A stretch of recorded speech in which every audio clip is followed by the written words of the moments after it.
Good evening, ladies and gentlemen. I'd like to call the Douglas School Committee to order on October 15th at 6:30 p.m. Please rise for the Pledge of Allegiance. I pledge allegiance to the flag of the United States of America and to the republic for which it stands, one nation, under God, indivisible, with liberty and justice for all. So sorry about that. I'd like to read the Douglas mission statement for our public schools. The Douglas Public Schools offer diverse learning experience that meet the academic, social, physical, and emotional needs of all of our students. We provide a safe, supported, and challenging learning environment in which students may achieve academic success and personal growth. Decisions are made in the best interest of our students. I'd like to call our student representatives, Ryan and Abigail, up, please. Right about there. Right there, you can sit down if you want.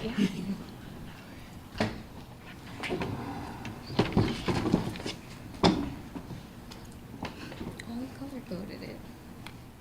Hi, I'm Abby. I'm the class representative of the class of 2028, which is known as the sophomore class. So, some highlights of the past month. Leading into homecoming, we had a Spirit Week, including Dynamic Duo Day, Icon Day, and other Spirit Weeks.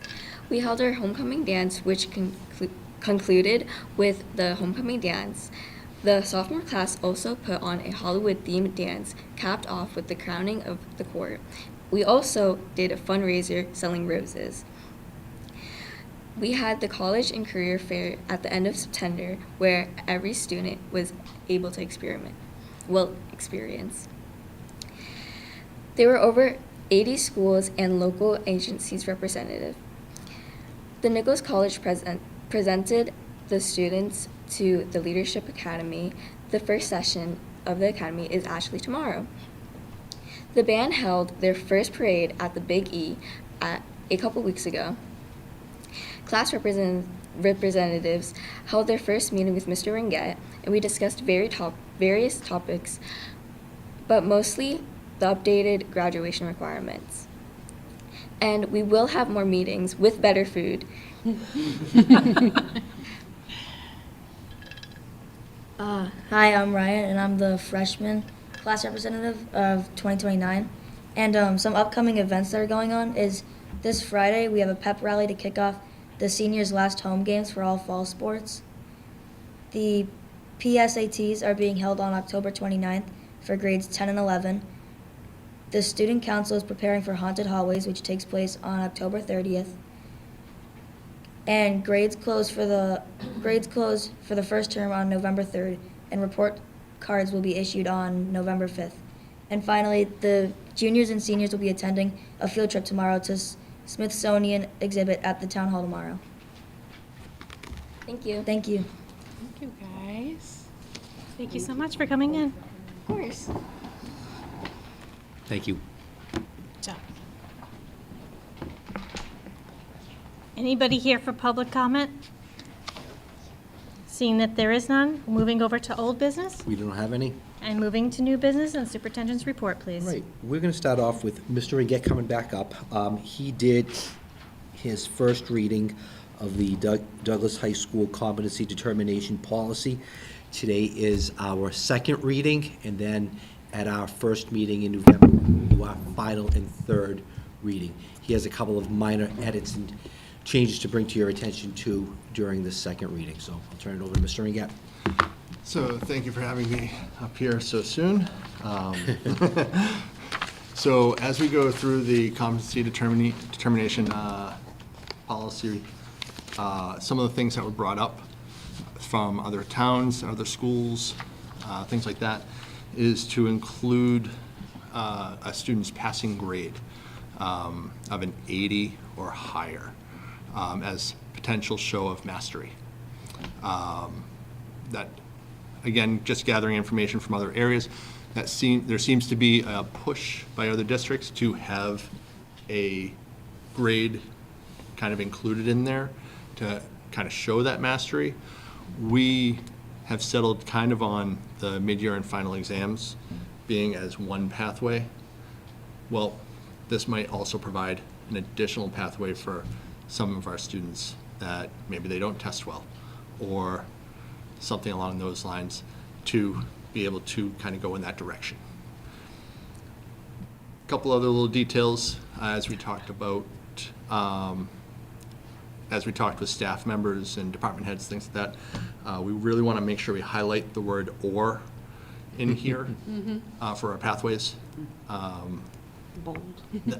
I think the anxiety of students. Yes. I mean, that's what's just like screaming at me right now. Yes. And 80 it's challenging for some of our students, and the anxiety, that's what I worry about, the mastery, right? Yep. And so I think they've got to be, I know most of us are visual. I think we need to have a visual when we're having this discussion, because they're going to tune out as soon as they hear the mastery is 80. 100% agree. We, as you heard the class representatives, I started rolling it out after the last meeting with them. I wanted to get a small group's take on it. And they had some good ideas here and there to kind of filter in here, especially when it came to the portfolio side for helping students and what we might be able to add into that aspect, such as teacher input, and whether it be teacher recommendation, teacher commendations, things like that, that kind of come across towards students seeking that mastery level. When I look at this, it's a mammoth of a document to kind of look at. Part of, after this reading of it, we are looking to start to overly present it to the students as say, hey, this is what we are looking like. And then present them, and during that time, it's going to be very informational, and then present the classes with like a QR code and be like, scan this QR code should you have any ideas, any options, things like that. I want to make sure we do that before we do our final reading, which makes me happy that we're doing our second reading now, which gives me a bit of a time frame to also meet. I have a meeting with the DVC principals coming up at the end of October, and I'd like to work with them and clean things up before we get into that final reading for this as well, just to make sure that area schools, us, nobody's out in an island anywhere. It's really the goal. And this is the policy that we have to upload to the DESE portal for them to look for. As I look at this, it's filled with a lot of legalese and a lot of edgy jargon. Whatever we present to families and to students will obviously have the policy attached to it as a reference, but a much more one-pager, condensed version. Kids are gonna say, what do I need to do? Hey, you have 4 options in English, A, B, C, and D. Got it. All this other stuff, we'll attach it because we have to, and we'll upload it because we have to for the requirements, but a one-page is gonna be a lot easier than this Yes. This 10-page document. Yeah. This document is thick. Yeah, I mean, and it I gets- think you're just going to lose kids. That's, I know Yep. my youngster would be very anxious. When I practice on my own children, we see what happens. Can I? Please. So first of all, just remind me, this is an or. There's Yes. 4 options, and it can be any, it doesn't have to be 1 and 2, it's one of these. Correct. Okay, Option A, option B, option C, or Or. option D. okay. I thought at the last school committee meeting, we talked about grades. We and did. And that was a no-go. Correct. Guidance from DESE said if you just have students passing classes, then they didn't give a direct answer. Their reply was, we reserve the right to audit. That was their exact answer to us when we asked that direct question of, what if a student just passes our classes? However, feeling out other districts, We're gonna But- roll in that. we might roll in that direction to feel like, okay, well, what do we have here? What do we have in this district? Do we have a grade attached to it? What does mastery look like over there? What does mastery look like over here? We talked about DESE building the plane as they're flying it, and this is a perfect example of it. And one thing I chatted with Mr. Ringett about is, one thing staff is doing is making sure that all their assessments are perfectly aligned to the curriculum. Second thing we do is we're making sure that we are creating that portfolio. So if Desi does come in audit and says, okay, this is an 85, show me, we can say, okay, here's a student's portfolio of the work that they did, their tests, their quizzes, their writing assignments, et cetera, to show that the child did indeed show mastery. Now, we've talked about it back with the MCAS, we used to call it the MCAS police, right? Back years ago. There are 351 communities. There are all these seniors taking it. I don't know if Desi's going to actually come out to random communities and say, show me so-and-so's third assessment, but if they do, we'll be prepared to have that stuff. But one of the activities they did for the in-service day was going back and making sure that all their assessments are perfectly aligned to the frameworks, so that when they are showing mastery, they're showing mastery to the standards that they should be teaching and kids should be learning in that grade level. So the way that you just described that made me think that they, no matter what, need to be completing the portfolio. Like, that's not an option. I'll turn it over to Mr. Ringet for that one. No, the portfolio is an option. It's an It option. is an option. So if Desi comes to us and says, we want to review, and that child does not have a portfolio. Then we will have shown it through one of the other Oh, options. okay. Yes.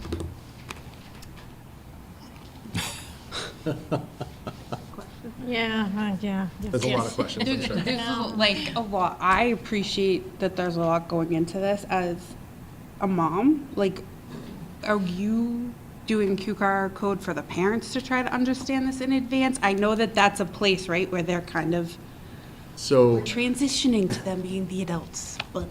so in the opening day of school assemblies with each class, we meet with every class, and I did a small presentation on this saying, more is going to be coming out on this in the future. In my most recent, actually it might have been 2 weeks ago, this more that I sent out also include the link of exactly where I started talking about that here at the school committee meeting, to talk about this, and it was timestamped, so they didn't have to watch everything leading up to it or anything after. There's just kind of where it was. After this meeting tonight, over the next, I would say 4 weeks or so I'm going to ask for, maybe not the next school committee meeting, but in 2 school committee meetings. Okay, for tomorrow. That'll get to our last reading, so that way I have time to make sure that it does get out to all the appropriate sources as needed. Because I need to make that time to meet with every class.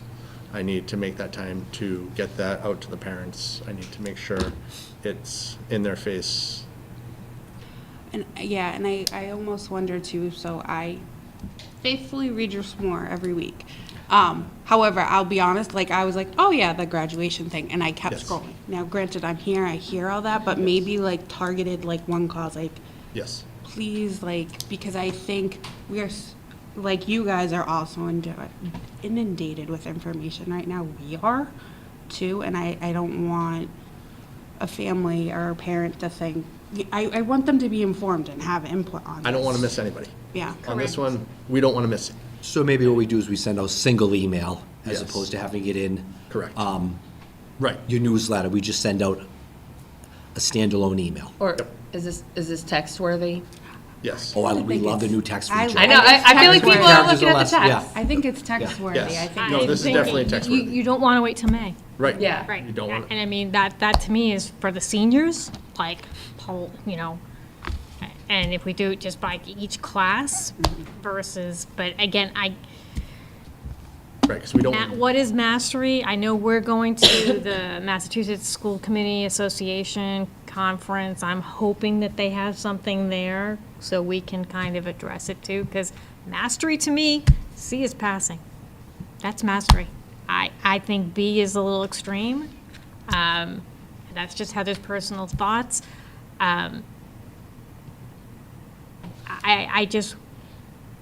We're gonna have a lot of anxious kids. Right. Why is it at a B? Is that just because what the other schools are doing? So in talking to some of the other places, everybody had some varying ideas and some varying theories. One of the theories is that was out there was Yeah, D students is that put passing. forth more of the learning part of the effort should be able to earn a B minus. piece, and that being one of the theories, that's kind of where we started. So, but again, this is something that is, Yeah. something we're looking at. So I know typically like a lot of people in a lot of districts will use like on IEP goals, like 80% accuracy is like the thing. But we know that that can sometimes still not be the thing. I'm just wondering on the flip side. So in the past, passing MCAS has been a huge indicator in whether somebody does post-grad. And not that that's the only thing, because if they don't meet their IEP benchmarks, there's things. What's a conversation around that, the group of students that maybe need to be with us until 22, and how are we making that equitable so that that's a fair decision and families know, like, Right, so again, we talk about options, right? So they might fall more under that portfolio option, where they're working with their SPED liaison to build that portfolio for submission. And that's why we need that option, because we want to make sure that we have equitable access for all of our students to have a pathway to graduation. And I think it was a rubric of 3 out of 4, and the rubric is Yeah. evaluated by you and Mr. Vega, I believe? Yep, me or my designee. I think there's also been a lot of questions, obviously not Douglas, really just Douglas related, but across the state about how are we going to ensure we give the kids that need to be here longer the right thing, instead of just saying, I don't want to say just saying, but getting them a portfolio and saying, okay, we met all the needs. Like what are the plans to kind of look at that and go, wait a minute, this is a student whose profile or whose academic progress up to this point shows that they need to do transitional post-grad services. So one of the things that was brought up yesterday during the department head meeting was students that, let's say they're in a college prep Algebra 1 class and they fail it gloriously, and come to find out midway through sophomore year that there's a learning disability in math, and they are eligible for an IEP, but maybe they even need more pull-out services or small group services. And kind of what do we do with that type of student that to me, that screams they should go the portfolio route. From the point that they start into that small group pull-out setting into that portfolio route, just to make sure that they are doing the right things in order to get to where they need to be. But I think what your question was is the 18 to 22-year-old program. And I think that's outside the MCAS process. That's more of a team decision based off of goals, and has the kid been able to meet their goals. And But I could see manipulating a kid's goals. I could see manipulating a child's stuff to be able to graduate them, and they might not really be ready to be graduated. So that's not, I get what you, because this is going to be that benchmark that a team decision's going to look at and go, okay, well, this is the local graduation requirements, and they met them. Do you know what I'm saying? yes. Yes. We do, but And we can talk, yeah. you know, it's a team decision, and it's tricky because a lot of times you were looking at an MCAS test that was given by the state, and the student was getting up 205 on it, or whatever the number was, and it was easy to do that. Your concern is, okay, could a district or a group of people say, hey, this child has met all their MCAS criteria, they're crushing it, we want them to graduate, where before you couldn't manipulate the MCAS exam because it was an assessment that was given by, and scored by a third party, and now it could. That's an angle I never thought of. Yeah, it'd be something an interesting thing And to I've bring got up to some the notes state. on it right here. Yeah, So, yeah. I just Yep. because it's My mind didn't go there. no, but because Yeah. a lot of times, right? Like, nope, they're ready for adult services. Well, no, from 18 to 22, there is no adult services, Right. because that's still the school district. So there's a Yep. lot of kids that get Yep. huge gap, and they don't, they sit at home for 4 years. we want to make sure that those students have the right supports and Yes. the right need, and their needs met It's a very at good the right question. time. So, that'll be one of the questions I bring up in one of my many meetings. Yes. So we'll hold off, not the first meeting in November, but the second meeting in November to give Rob additional time to go and, Don't we only have one? we have two. The 19th. Just the 19th. Was it right? just the 19th? I still have the 5th. We have the 5th and the 19th. Yeah. Okay. We should check the school calendar because I don't think the 5th is on there. Okay. It's not? Okay, But it's in our calendar. okay. You know what it was? We typically have our conference that first Yeah, I know. meet, but they pushed it out They pushed a it out week. because of Veterans Okay, Day. Yep. I'll fix that. Thank you, though. This is a lot of work. It's not just me. I'll No, say it's that. your whole team, The whole but team, so, we want to make sure we set it up correctly correct. for all of our students. And I like the thoughtfulness of us all trying to figure out what is appropriate, right? And so I don't want us just to push something through just to mandate, but I also think we need to inform the parents, because if we wait, stuff's gonna fall through the cracks, and then the child will not have adequate time to be able to meet the goals of the portfolio review, and that puts the burden more on you and Desi, right? And one of the things we did, we have to have this uploaded by the 31st of December. So we wanted to start early in the process, and Rob was rushed Yep. to get this done by the first meeting in October, so we could present and have time to do those 3, if not 4 readings, so we have enough time also to meet our DESI requirement. This is one of the ones that we don't have the ability to have a waiver for. In a minute, we have one coming up where we do have the ability, and we did apply for a waiver. Right. But, yeah. But we can put it out there, approve it, and then come back because once we. And amend it. Right, Do the- so, yep. I mean, I think that's probably what's probably gonna happen. Yeah. Because I think you got all the school districts, and once this, DESI's gonna come back and say, no, you guys got it wrong, this is really what we're looking for, right? And so, Right, because one of the things that they mentioned was that our submission on December 31st is our submission. Then they talk about the approval after that and the acceptance of it. So Yep. they might kick it back and say, keep working on it. Yeah. And If we submit in December 1st, is there any chance you get it back earlier? And I just say that to buy you time if there is pushbacks, because I doubt it too, but then I'm like, what, and then you have to roll out something different to parents? That's, I think when we do roll it out, we roll it out as, this is what our intended submission to the Department of Ed is, and that we have clear guidelines saying that the Department of Ed could kick this back to us and say, we have to adjust. So there may be some adjustments in the future, but this is our outline, this is our plan moving forward as of right this second.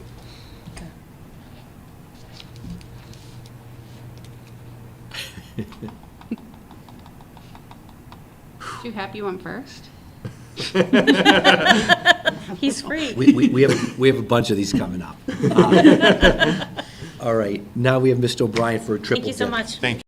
The date was October 31st, but we were able to file for an extension through the end of January to, one, give Bob and his team the ability to research and write the policy.